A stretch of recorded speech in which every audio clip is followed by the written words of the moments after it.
வெறும் காசுக்காக, குடும்ப சூழ்நிலைக்காக, டைம் பீயிங்க்கு யாராவது ஒரு பொண்ணை கல்யாணம் பண்ணி குழந்தையும் கொடுத்து அவள் வாழ்க்கையை நடு தெருவில் நிறுத்தி வச்சுட்டு போவாங்களா? கல்யாணம் பண்ண காலத்துலேருந்தே ஒரு ஆர்ஃபன் வாழ்க்கை தான்.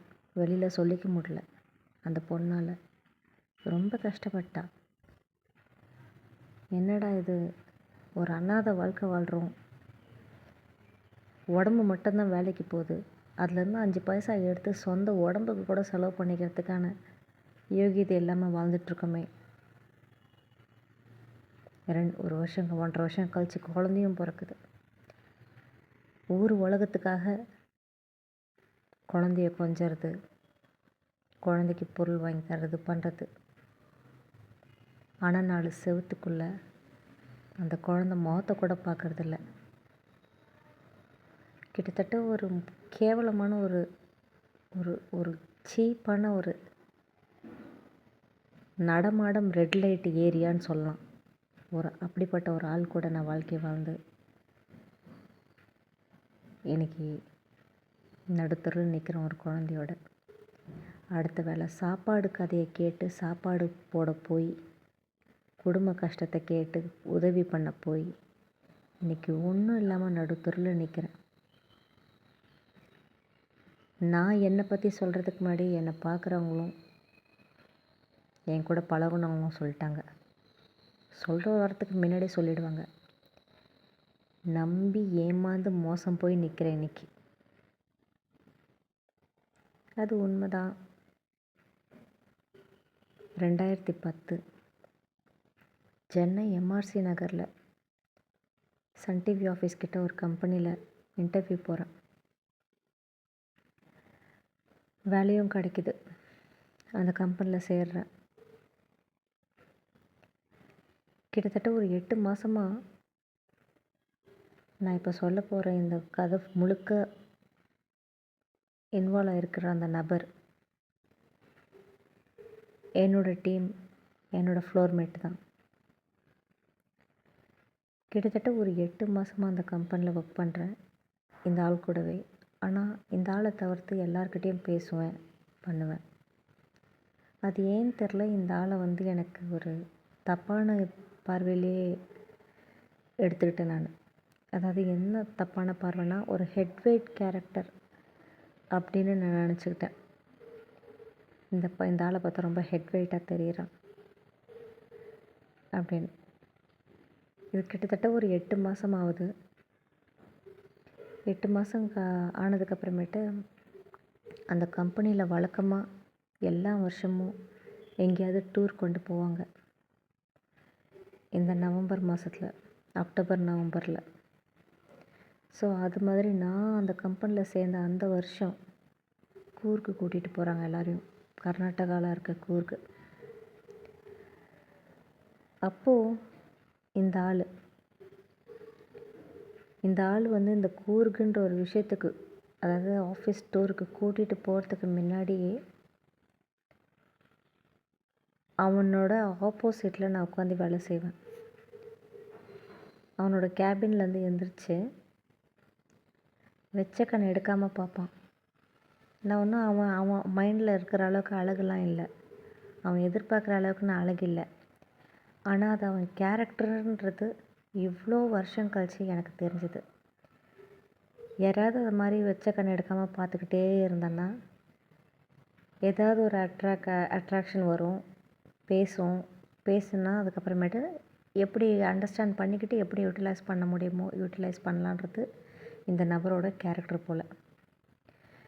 எவ்வளோ வருடங்கள் கழித்து பிரயோஜனம் இல்லை தான், பட் இருந்தாலும் மனசில் இருக்க வலியை இறக்கி வைக்கணுன்ற ஒரே ஒரு நோக்கத்தில் தான் இந்த பதிவு.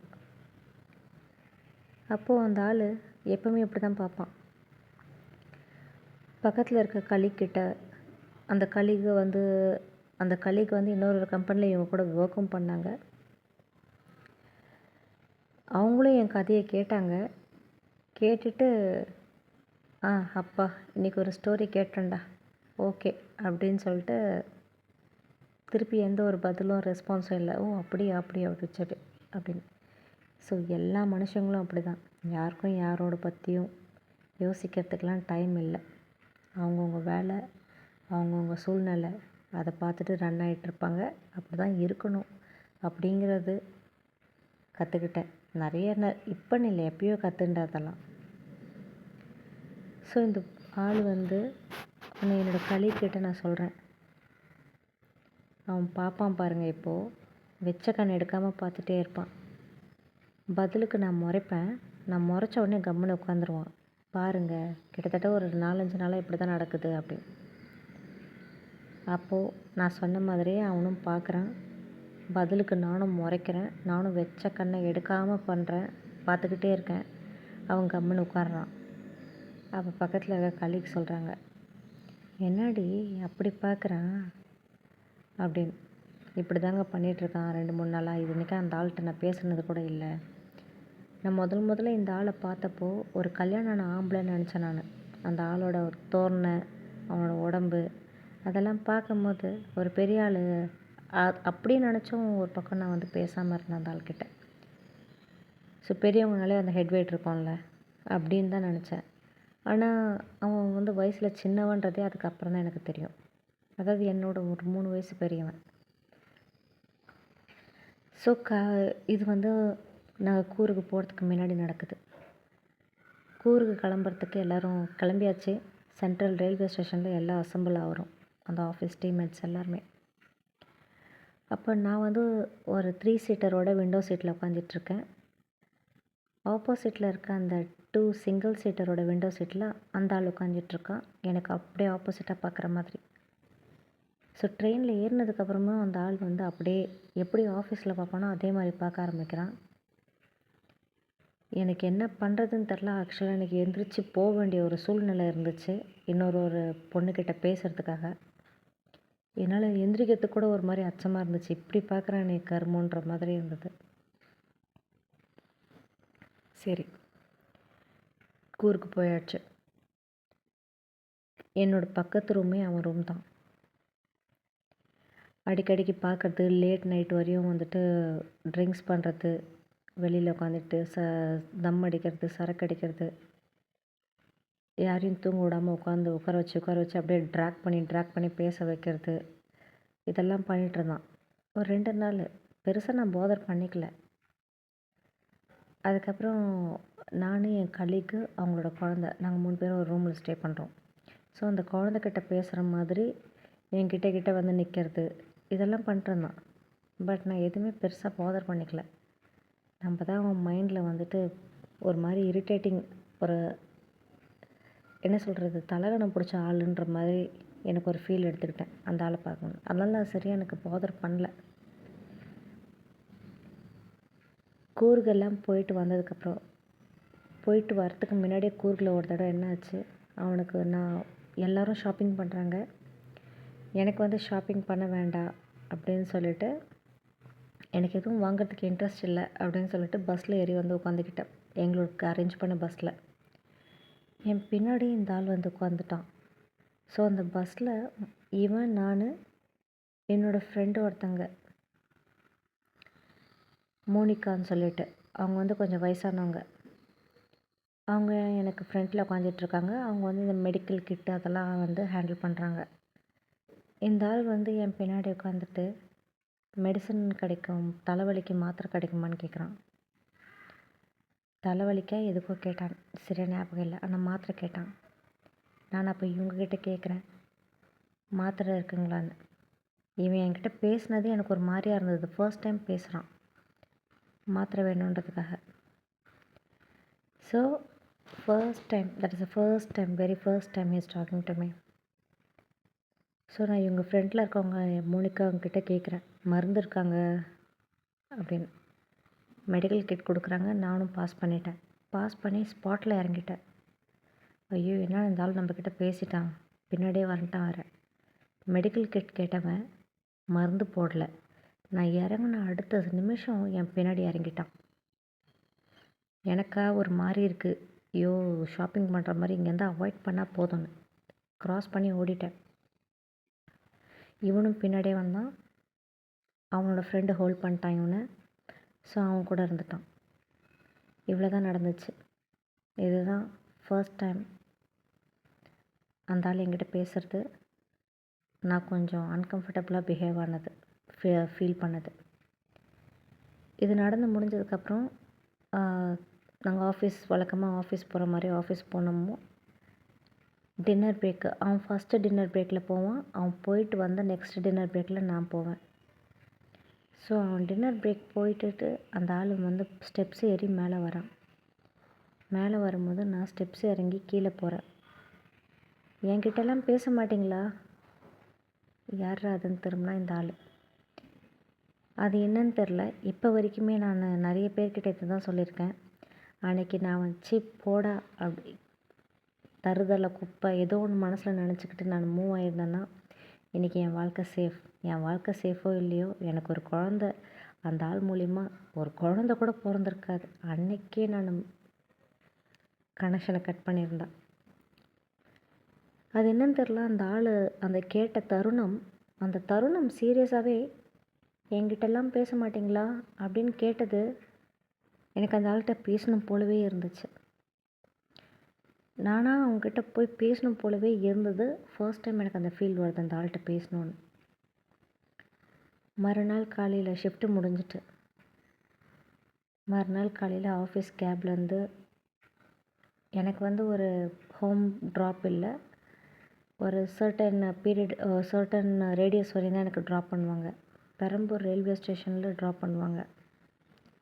ஸோ பெரம்பூர் ரயில்வே ஸ்டேஷன்லேருந்து நான் ட்ரெயின் எடுத்துகிட்டு என்னோடய டெஸ்டினேஷன் போய் அங்கேருந்து எங்கள் ஊர் பஸ்ஸு, டைமிங் பஸ்ஸு, அங்கேருந்து எங்கள் ஊர் பஸ்ஸுக்கு கிளம்பணும். அப்போது என் கேப்மேட் வந்து இந்த ஆளோட இந்த ஆளோட பேட்ச்மேட்டு. அப்போது அந்த ஆளுக்கு என் பக்கத்தில் இருக்க அந்த ஃப்ரெண்டுக்கிட்ட உன்னோட ரொம்ப நல்ல ஃப்ரெண்டு எனக்கு, என் கேப்மேட்டு, நல்ல க்ளோஸு, நல்ல ரெஸ்பெக்ட்ஃபுல் பர்சன் அவன். ஸோ கொஞ்சம் நான் அட்வான்டேஜ் எடுத்து நம்பரை நான் தான் எடுத்தேன். உன்னோட ஃபோனு கொடு. அந்த பையன் பேர் வந்து குரு. ரொம்ப நல்ல கேரக்டர். ஒரு நிமிஷம் உன் ஃபோனை கொடுங்க குரு, எனக்கு ஒரு பர்சனோட நம்பர் வேணும். யார் அப்படின்னு. அதெல்லாம் சொல்ல மாட்டேன். எனக்கு ஒரு பர்சனோட நம்பர் வேணும், கொடுங்க அப்படின்னு. ஆக்சுவலாக இந்த ஆளோட ஒரிஜினல் நேம் எனக்கு தெரியாது. அந்த கம்பெனியில் நான் 8 மாதம் இருந்தேன். அதாவது 8 மாதம் இல்லை, 5 வருஷம் ஒர்க் பண்ணேன். ஃபர்ஸ்ட் இனிஷியலாக அந்த 8 மந்த்து என் டீம்லேயே தான் இருக்கான், பேசினதில்லைன்னு சொன்னேன் பார்த்தீங்களா. அந்த பீரியட்லாம் அந்த ஆளோட ரியல் நேமே எனக்கு தெரியாது. ஏன்னா நான் அந்த ஆளை மைண்டில் கூட வைக்கல, என்னை பாதரே பண்ணல. ஏதோ கல்யாணம் ஒரு பெரிய ஆள், ஹெட்வெயிட்டான ஆள் அப்படின்னு தான் மைண்டில், அதை தவிர்த்து வேறு எதுவுமே இல்லை. அதனால் எனக்கு பேச தோணாது. அதுக்கப்புறம் இந்த ஆளோட காலிங் நேம் ஆனால் தெரியும். ஆஃபீஸில் எல்லாருக்குமே வந்துட்டு ஒரு காலிங் நேம் ஒன்று இருக்கும். நாங்கள் எல்லாருமே நைட் ஷிஃப்ட் பண்ணுறோம். யூஎஸ் கிட்ட பேசுகிறதுனால யூஎஸ்க்கு வந்துட்டு நம்மளோட இந்தியன் நேம்ஸ் வந்து ப்ரொனன்சியேஷன் வராது. ஸோ எல்லாருக்குமே வந்துட்டு சூடர் நேம்னு ஒன்று இருக்கும், இங்கிலீஷ் நேம்ஸு. ஸோ அந்த ஆளோட இங்கிலீஷ் நேம் தெரியும், ஷான் சொல்லிட்டு. ஸோ நான் வந்து ஷானுன்னு தான் நான் சர்ச் பண்ணுறேன். அதே பேரில் தான் வந்துட்டு என்னோடய கேப்மேட் வந்து நம்பரை சேவ் பண்ணி வச்சுருக்காரு அவர் மொபைலில். எங்கள் வீட்டுக்கு நான் போயிட்டேன். வீட்டுக்கு ரீச் ஆனதுக்கப்புறம் நான் தான் கால் பண்ணேன். ஆக்சுவலாக கால் பண்ணி கட் பண்ணிட்டேன். ஏன்னா என்ன பேசுறது ஏது பேசுறதுன்னு தெரியலையே. நேற்று அந்த ஆள் வந்து என்கிட்ட பேச மாட்டிங்களான்னு தான் கேட்டான். ஆனால் இப்படி டப்புன்னு நம்ம கால் பண்ணுறது சரியும் இருக்காது அப்படின்னு சொல்லிட்டு மிஸ்ட் கால் போயிடுச்சு. ஆக்சுவலாக கட் பண்ணிட்டேன். சரி தூங்கிட்டு இருப்பாங்க, யோசிக்க மாட்டான், விட்டுருவான் அப்படின்னு. அடுத்த செகண்டே எனக்கு கால் வருது. கால் கட்டான செகண்டே நான் என்ன பேசுறதுன்னு தெரியாமல் தான் கட் பண்ணனே. திருப்பி கால் வருது, என்னடா பண்ண போகிறோம், சரி ராங் நம்பர்னு சொல்லிடலாம். யார் அப்படின்னு. இல்லை அதுலேருந்து கால் வந்துச்சு. இல்லை சரியாமல் பண்ணிட்டேன், ராங் நம்பர். சொல்லுங்கள், நீங்கள் தானே எனக்கு தெரியுது. தெரியுமா, எப்படி கண்டுபிடிச்சிங்க அப்படின்னு. உங்கள் நம்பர் என்கிட்ட ஏற்கனவே இருக்குது. என் நம்பர் அவன் ஆல்ரெடி ரெஜிஸ்டரில் நாங்களாம் நம்பரை நோட் பண்ணி வச்சுருப்போம், எங்கள் ஆஃபீஸ் ரெஜிஸ்டரில். டெய்லி சைன் போடுற இடத்துல அந்த இதில் வந்து எடுத்துகிட்டு இருக்கான் போல். அந்த ரெஜிஸ்டராக இல்லை இன்னொரு ரெஜிஸ்டர் ஒன்று இருக்கும், எல்லாரோட ஃபோன் நம்பர் அட்ரஸ் எல்லாமே இருக்கும். அங்கேருந்து எடுத்தானே தெரில, ஆனால் என் நம்பரை அவன் முன்னாடியே சேவ் பண்ணி வச்சுருக்கான். அவன் நம்பரை நான் அன்றைக்கி காலையில் தான் எடுக்கிறேன். தெரியும் நீங்கள் தான், உங்கள் நம்பர் என்கிட்ட ஆல்ரெடி இருக்குது. இருக்கா? என் பேர் தெரியுமான்னு கேட்டேன். தெரியும். தெரியுமா? ஆமாம். ஓகே, என்னன்னு சேவ் பண்ணியிருக்கீங்க என் பேர் அப்படின்னா, உங்கள் பேரை ஒய்ன்னு சேவ் பண்ணியிருக்கேன் அப்படின்னு. ஒய்யா? சரி, எனக்கு புரியல. இதுதான் கான்வர்சேஷன் ஆக்சுவலாக. இதுதான் உண்மை, சத்தியம். எல்லாத்துக்குமே ப்ரூஃப் இருக்குது. அந்த ப்ரூஃப் என்னதுன்றது கடைசி வீடியோவில் நான் சொல்கிறேன். வாழ்க்கை தொடங்கினதும் ஃபோனு, வாழ்க்கை முடிஞ்சதும் ஃபோனு, நடுவில் நடந்த நாடகங்கள் அத்தனையும் ஃபோனு தான். ஸோ நான் சொல்கிறது அத்தனையும் உண்மைன்றதுக்கு நிறைய ப்ரூஃபை இன்றைக்கி வரையும் ஜஸ்டிஃபை பண்ண முடியும். ப்ரூஃப் இருக்குது, எல்லாத்துக்குமே ப்ரூஃப் இருக்குது. அந்த ப்ரூஃபெல்லாம் இருக்குன்றதே வந்துட்டு இவ்வளோ வருஷம் கழிச்சு எனக்கு இப்போ தான் தெரிய வருது. அது என்ன, பணம் தான் இல்லை. பணம் இருந்தால் எதையும் சாதிச்சிடலாம். ஏமாத்துனாங்க அப்படின்னு ஒரு பச்சை குத்திட்டு தண்டனையை கொடுத்துட்டு கிளம்பிடுவேன். அந்த பணம் இல்லாதனால தண்டனை கொடுக்க முடியல, கடவுள்கிட்ட கையேந்தி நிற்கிறேன். நீ பார்த்துட்டு தானே இருந்த. சரி, ஓகே.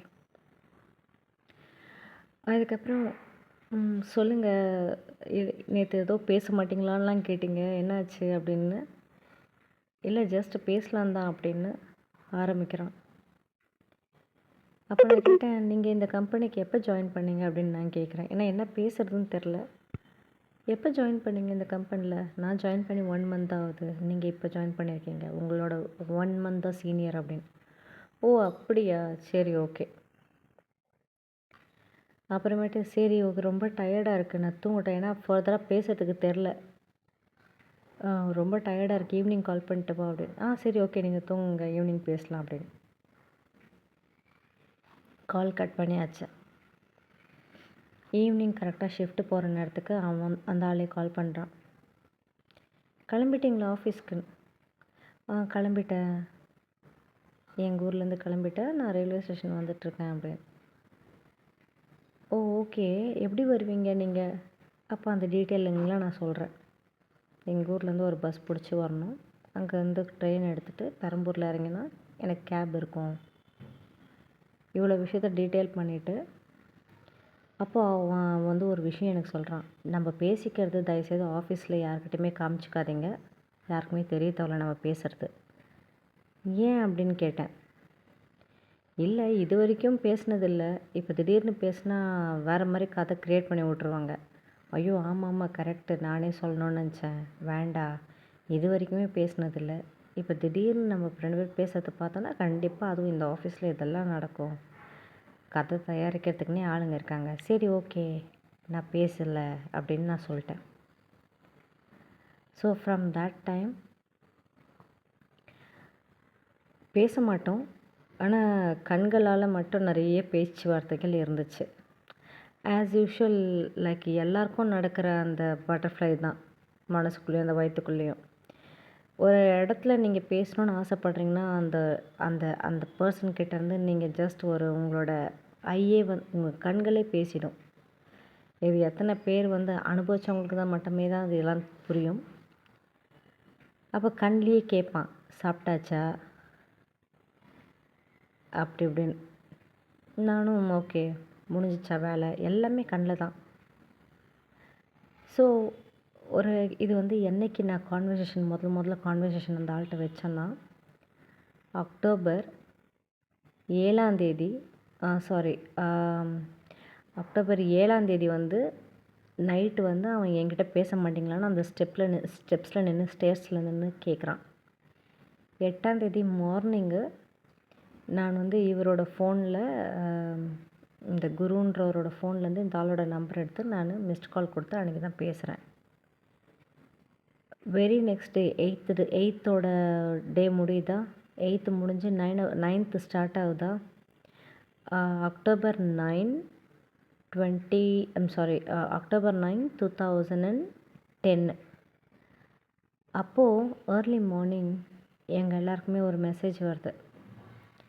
ஏன்னா ஆஃபீஸ் கலீக்கோட ஆனான்றவங்களோட அப்பா வந்து இறந்துட்டார்.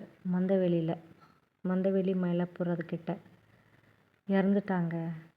ஸோ ஆஃபீஸில் இருக்க மெஜாரிட்டி ஆஃப் பீப்புள் வந்து போகிற மாதிரி இருக்காங்க. ஸோ யார் யாருக்கு கேப் வேணும் அப்படிலாம் வீட்டுக்கு கிளம்புறீங்க, கேப் வேணும், யார் யாரெல்லாம் டெத்துக்கு போகிறீங்க, ஒரு ஹெட் கவுண்ட் கொடுங்கன்ற மாதிரி கேட்குறாங்க. அப்போது ஆஃபீஸ் கலீக் நல்லா வேறு பேசுவாங்க. அவங்க போகலன்னா கொஞ்சம் அது நல்லா இருக்காதுல்ல. சரி ஓகே சாட்டர்டே தானே அப்படின்னு சொல்லிட்டு ஓகே போகலான்ற மாதிரி. அப்போ இந்த ஆள் எனக்கு ஐபி மெசேஜில் கேட்குறான். ஐபி மெசேஜில் கேட்டானான்னு ஞாபகம் இல்லை. என்கிட்ட கேட்குறாரு, நீங்கள் போகிறீங்களா அப்படின்னு. ஆமாம், போகலன்னா அதுக்கப்புறம் நல்லா இருக்காது என்டையர் ஆஃபீஸே போகும்போது. ஸோ நாங்கள் எல்லாருமே ஷிஃப்ட்டு முடிஞ்ச உடனே டேரெக்டாக 5:30க்கு மார்னிங் ஷிஃப்ட்டு முடியும். 5:30 முடிஞ்ச உடனே டேரெக்டாக எல்லாருமே வந்துட்டு அந்த ஆனான்ற அவங்க அப்பாவோட டெத்தில் தான் இருக்கும் அவங்க வீட்டுக்கிட்ட. அப்போது அங்கே டெத்லேயும் பார்க்க மட்டும்தான் செய்கிறான். மெசேஜ் அனுப்புகிறான், டைம் ஆகலையா, வீட்டுக்கு போகலையா அப்படின்னு கேட்குறான். போகணும், ரொம்ப நேரம் ஆயிடுச்சு, நாங்கள் பசங்க எல்லாருமே இங்கே தான் இருப்போம், நீங்கள் கிளம்புங்க, எதனால்னா நான் இன்ஃபர்மேஷன் கொடுக்குறேன் அப்படின்னு. சரி அப்புறம் கொஞ்சம் ஒருத்தராக கிளம்ப ஆரம்பித்தாங்க. சரி நம்மளும் போகலாம், எல்லாருமே ஓரளவுக்கு பக்கத்தில் இருக்காங்க, நம்ம ஒருத்தங்க தான் ரொம்ப எண்டில் இருக்கோம். என்னோட ட்ராவல் டைமே ஆகிடும் கிட்டத்தட்ட, கேப் இல்லைன்னா 2.5 hours மேலே. சரி நான் கிளம்புறேன் அப்படின்னு சொல்லிட்டு நான் கிளம்பிட்டேன். கரெக்டாக ரயில்வே ஸ்டேஷன் வரும்போது அந்த ஆள்கிட்டருந்து எனக்கு ஃபோன் வருது, எங்கே இருக்கீங்கன்னு. நான் இப்போ தான் ரயில்வே ஸ்டேஷன் வந்திருக்கேன். நீங்கள் எங்கே இருக்கீங்க? நான் டெத்தில் தான் இருக்கேன். என்ன சுச்சுவேஷன் அங்கே, எத்தனை மணிக்கு எடுக்கிறாங்க? இல்லை ஆஃப்டர்நூன் ஆகிடும், சரி சும்மா பேசலாம் தான் கால் பண்ணேன். சரி பேசலாம் அப்படின்னு சொல்லிட்டு ரெண்டு பேரும் பேச ஆரம்பிக்கிறோம். இதில் முதல்ல அவன் என்ன பேசுகிறான் என்கிட்டன்னா, நீங்கள் எங்கே ஒர்க் பண்ணீங்க லாஸ்ட்டாக, எப்போ இந்த கம்பெனி எப்படி யார் சொன்னா, இப்படி தான் ஆரம்பிக்கிறான். அப்போ நானும் சொன்னேன், ப்ரீவியஸாக நான் இங்கே ஒர்க் பண்ணேன், இந்த கம்பெனி இது மாதிரி ஃப்ரெண்ட் மூலிமா வந்தேன் அப்படி இப்படின்னு பேச ஆரம்பிக்கிறோம். ஸோ நான் இது எங்கன்னா பெரம்பூர் ரயில்வே ஸ்டேஷனில் இருக்கும்போது கால் வருது, அங்கே பேச ஆரம்பிக்கிறோம். என்னோடய டெஸ்டினேஷன் வந்து 30 minutes ட்ராவல் பெரம்பூர் ரயில்வே ஸ்டேஷன்லேருந்து. ஸோ அவ்வளோ தூரம் வர வரைக்குமே அந்த ஆள்கிட்ட நான் பேசிட்டு தான் இருக்கேன். அதுக்கப்புறம் அங்கேருந்து எங்கள் ஊருக்கு ஒரு பஸ்ஸை பிடிச்சி கிளம்பணும். அப்போ நான் சொல்கிறேன், நான் வீட்டுக்கு போயிட்டு கூப்பிடுறேன், ட்ராவலிங்கில் இருக்கேன். சரி ஓகேன்றான். வீட்டுக்கு போனோடனே நான் கால் பண்ணிவிட்டு அந்த ஆள்கிட்ட கொஞ்ச நேரம் ஒரு 5-10 நிமிஷம் பேசிவிட்டு, நான் தூங்குறேன், ஈவினிங் எழுந்திரிச்சு கால் பண்ணட்டுமா அப்படின்னு. ஓகே நீங்கள் தூங்க, ஈவினிங் நானே கால் பண்ணுறேன் அப்படின்றான். அவ்வளோதான், சரின்னு ஃபோன் டிஸ்கனெக்ட் ஆகிடுச்சு. அன்றைக்கி ஈவினிங்கு 6 o'clock எனக்கு கால் வருது.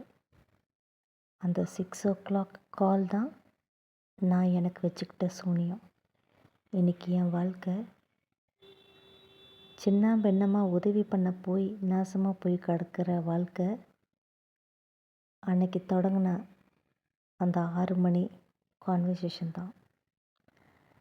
அடுத்த வீடியோவில் எல்லாமே டீட்டெயில் பண்ணுறேன்.